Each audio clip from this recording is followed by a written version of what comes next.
What up, Dokkanners? There is a ton of stuff to just break down and talk about. So this video is going to be going over the new characters. Honestly, I kind of even want to just make separate videos on the Goku and the Vegeta, because the more you think about it, there's actually a whole lot more that they do. I think the initial reaction for a lot of people is justified, given how seemingly Daima-centric the characters are, but there's a little bit more to them that if you really take the time to think about it, they actually have some incredible potential. So this is going to be a breakdown. We'll see. I might just put them both in one video. If you want to skip around, use the timestamps in the video. We're going to start with the new banner unit, which is confirmed to be Majin Duu.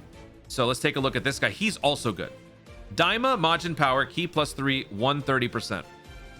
For his super attack, he greatly raises attack and defense for 1 turn, with a 50% chance of further raising greatly attack and defense for 1 turn, causing supreme damage. So basically, what this means is when you launch the super attack, you effectively have a 50% chance of massively raising attack and defense, because greatly raising stats is 50%. That's kind of how I like to look at it. Okay, so now we take a look at the passive. Ki +2, attack and defense +250, chance to crit, chance to dodge, and damage reduction +25%. Recovers HP with sweet treats.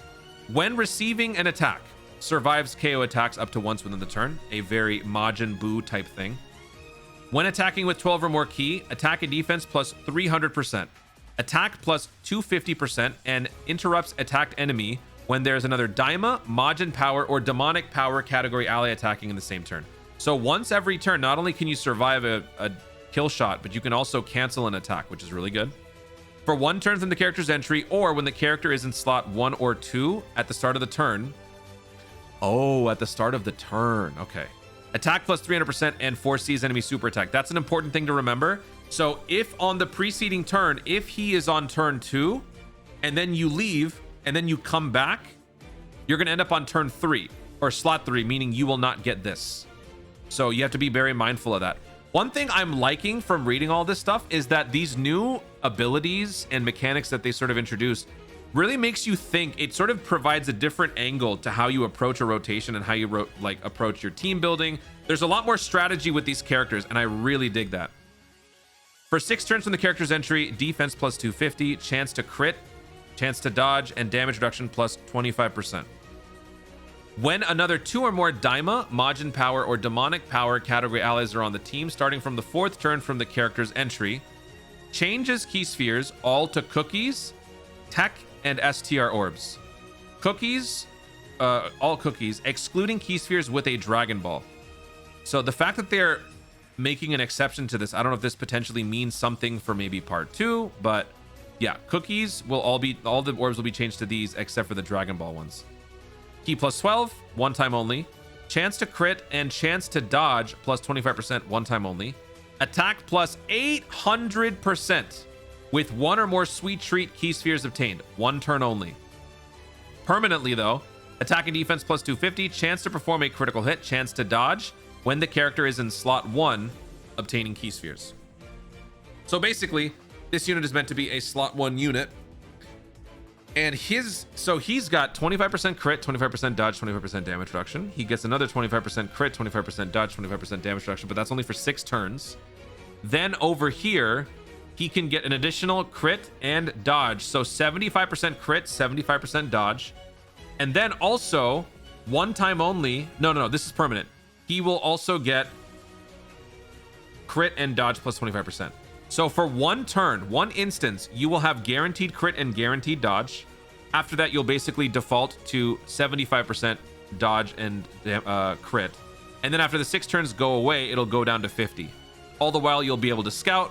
You'll have some healing. You'll be able to survive KO stuff. You've got some pretty good damage, and you've got some good compatibility with other categories outside of Daima. This is a banner unit. So all of this on a banner unit is actually pretty impressive. The 6 turn thing is kind of a bummer, but I think it seems fair. This guy looks like he has a lot to give, not just on Daima, but outside of it. So that is the banner unit. That's pretty good. That is pretty good. So let me know in the comments what you guys think about the Majin Duu in the comments down below. I think he looks pretty promising. I will say a lot more reading, a lot more critical thinking is probably going to be needed moving forward. So dummies like me, I'm going to have to step up. I'm going to have to lean forward a little bit more. All right, moving on to the next one.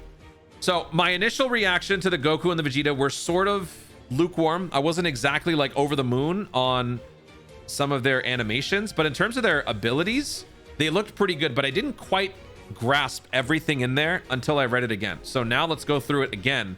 And yeah, just wait. Daima Battle of Fate, Goku's family, key +3, 200% HP, attack and defense +170, plus an extra stats +50 to those who also belong to Dragon Ball Seekers, Full Power, or Kamehameha. Amen. Next up, for the pass, we'll skip the super attacks for now. For the passive, attack and defense +400%. I can't get over that. Okay. Activates entrance animation, one time only, permanent boost of attack and defense +400%. Daima category allies, key +2, defense +23%, and damage reduction 4%. Forever. So anytime this guy's out, you're giving everybody all of this. 4% damage reduction, 23% defense, key +1 for Daima. And this is just Daima. It's not super class Daima or extreme class Daima. It's all Daima. So units like Goma will still be okay here. And you'll understand why I said that later on. Basic effects, another attack and defense +400%.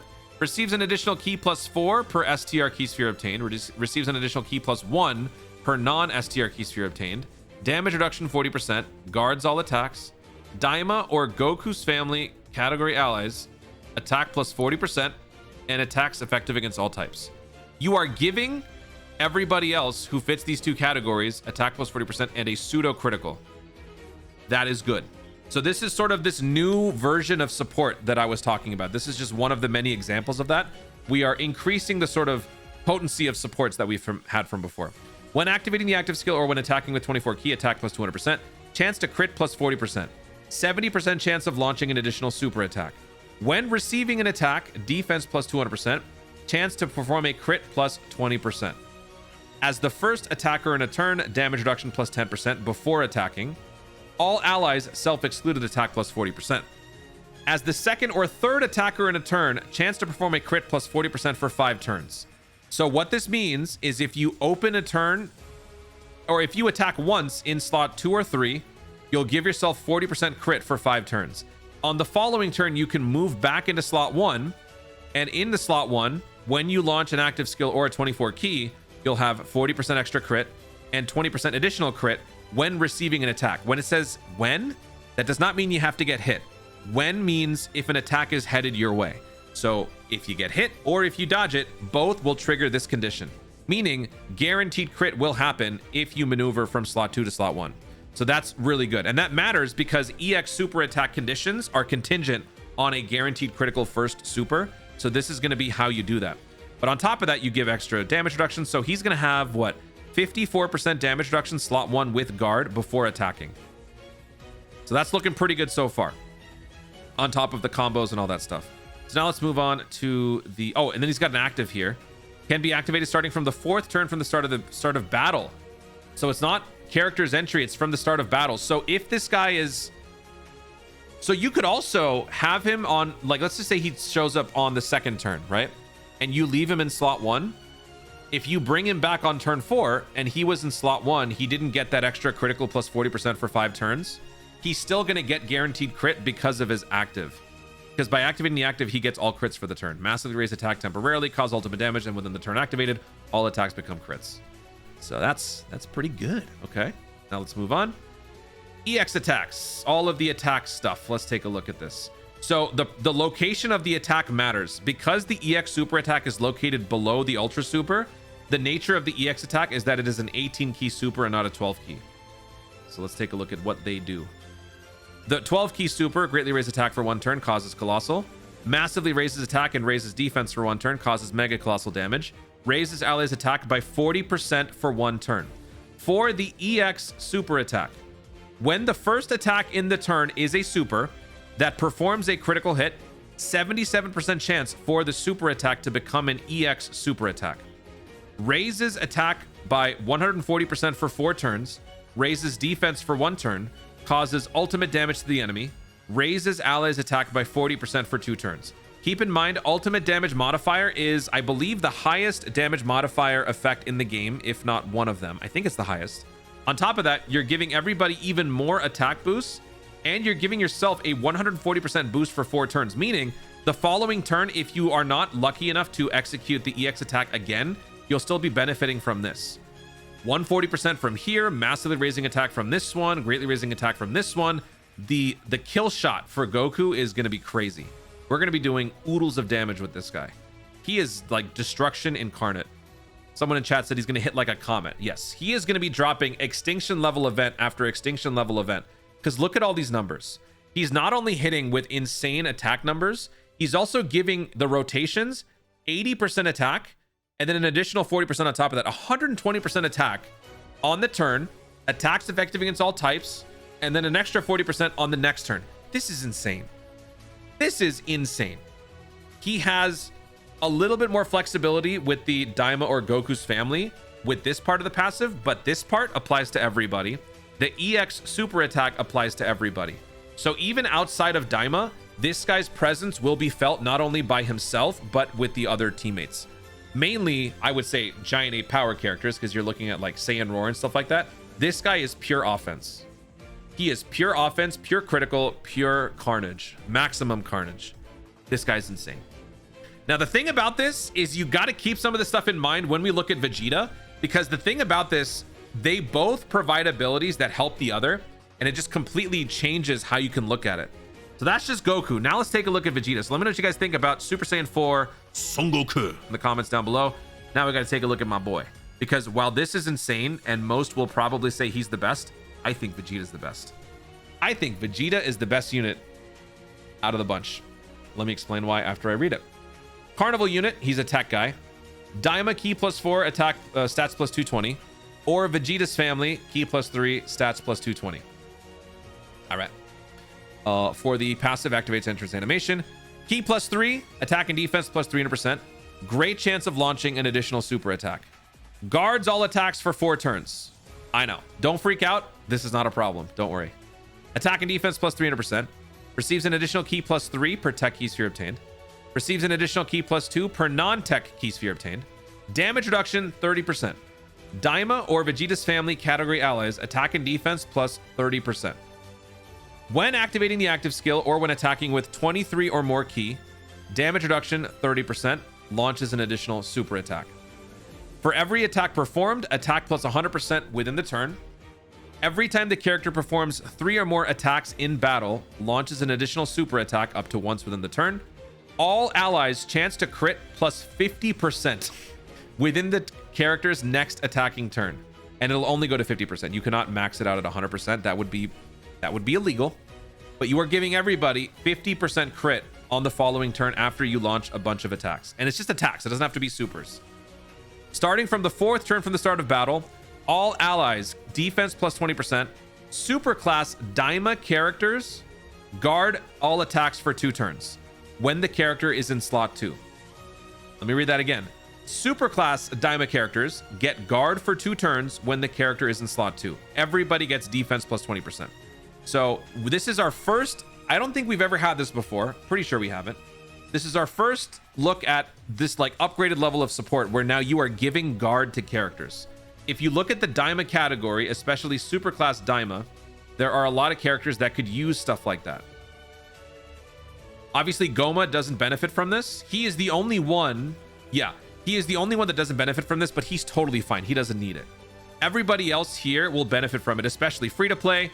Also, Daima Super Saiyan 3 Vegeta Mini doesn't have guard. After turn 1, this guy's damage reduction and presence in slot 1 is a little bit iffy. So when you combine guard with this now gives your slot 1 a little bit more flexibility with the Vegeta. That is huge. And that's, I mean, it's the Daima, it being a Daima-centric thing is unfortunate because it does limit. But then again, this was what we had to do. Because Daima as a whole category is so minimal that there's just not that many options. So when you're using this team, you have to have the team be firing on all cylinders. So something like this is definitely good for Daima. And I'm a Daima fan, so there's probably a little bit of bias in here, I will admit. But I really like that because this is our first case of this. In the future, there'll be more. All allies defense +30%, superclass Daima category allies guard for 3 turns when the character is in slot 3. So this means if you float him off, he'll come back, and by the time he comes back, everyone will have still been covered because you'll still have guard for 3 turns. Anyone who floats off slot 3 comes back 3 turns later. So either way, all Daima characters are covered with guard. So this I really like. Everybody still gets defense though. That's not all. We got plenty more. Massively raises attack temporarily, causes ultimate damage to the enemy. All allies key +3 for 3 turns. That's his active. This can be activated starting from the 3rd turn from the character's entry. And then we go into the EX attacks. So notice here, the EX attack is located in between the 12 key and the 18 key. That is because this is a potential 12 key super replacement. So that is why the condition for executing it is easier and the payoff seems lackluster compared to the Goku. But there's a twist. Let's take a look. So for the hold on. Where's the 12 key stuff? 12 key raises defense for 1 turn, causes colossal damage to the enemy. And then for the 18 key, massively raises attack and greatly raises defense for 1 turn, causes mega colossal damage to the enemy. Now to the EX attack. When the super attack is launched as an additional attack, you have a 50% chance for the super attack to become an EX attack. When that happens, you greatly raise attack and raise defense for 4 turns, cause mega colossal damage to the enemy, and then you raise allies defense by 10% for 3 turns. So since this is a 12 key, you could spam this. Obviously, there's a 50% check each time, but in a best case scenario, you could be launching this up to 3-4 times, giving everyone defense for not only that rotation, but 3 turns. So this, combined with the 50% crit booster, combined with extra defense right here, combined with guaranteed guard for Daima characters, and also the extra attack and defense buff right here. In my opinion, I like Vegeta more strictly because of the team dynamic.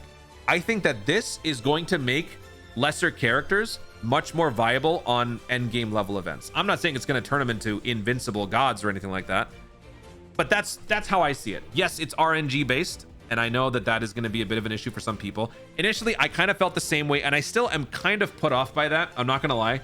This whole EX mechanic thing, I'm still not the biggest fan of it. I think ultimately, this just feels like a glorified Link super attack.